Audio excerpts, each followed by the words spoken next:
How is it going, everyone, and welcome back to another video. The Salvage Yard, or the Chop Shop DLC, has just officially released, and I know some of you guys may be wondering about the Salvage Yard here in GTA Online, so I'm going to tell you guys all about a buying guide, how to set up, and everything you really need to know to get into the actual Salvage Yard business.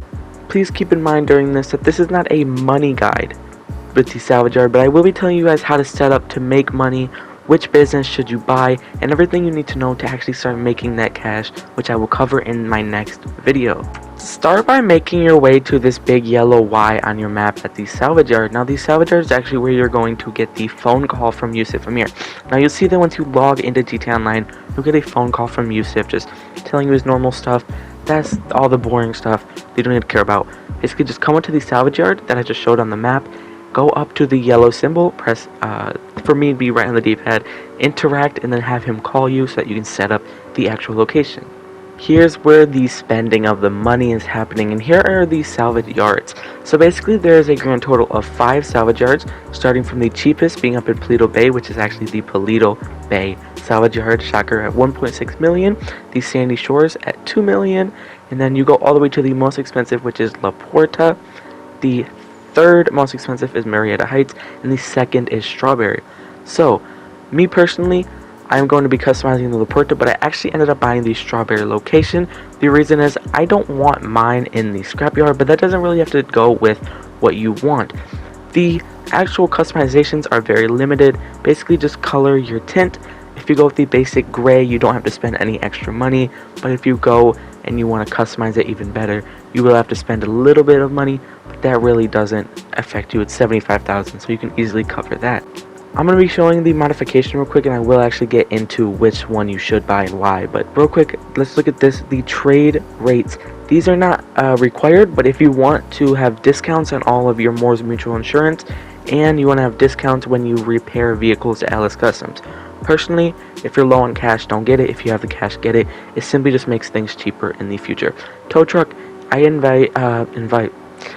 recommend getting the tow truck.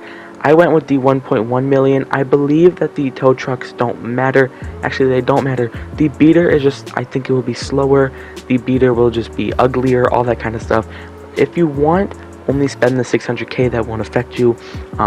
But I do recommend grabbing a tow truck. Staff, I would recommend getting staff, but do not touch the wall safe.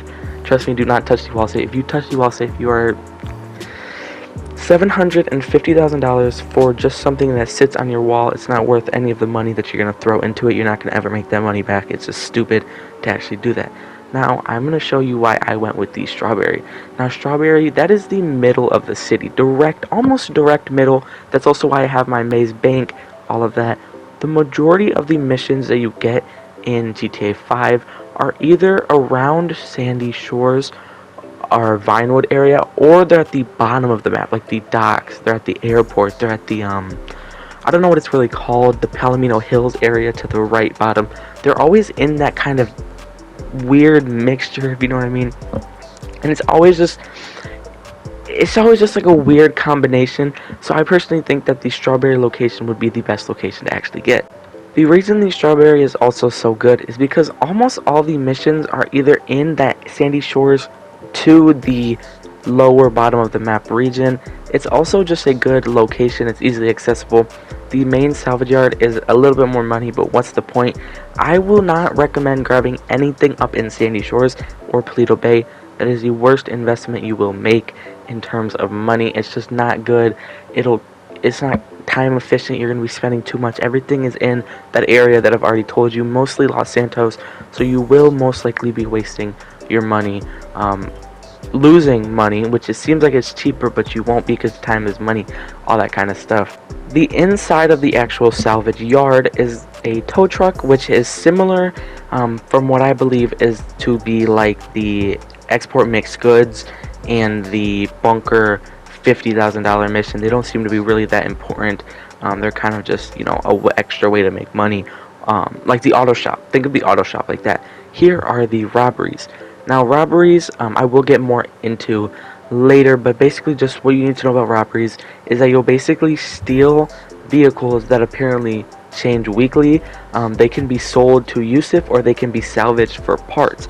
Now you'll see that they actually have different price ranges. If you sell it at max, you'll get a certain amount of money, and if you salvage it, you'll get a little bit less. Again, I will be getting more into that very shortly. I will have that linked below.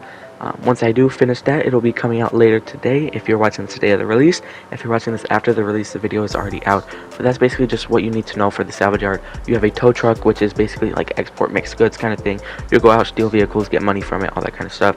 And then these are your main money maker, the robberies, which will give you around 300k for each robbery.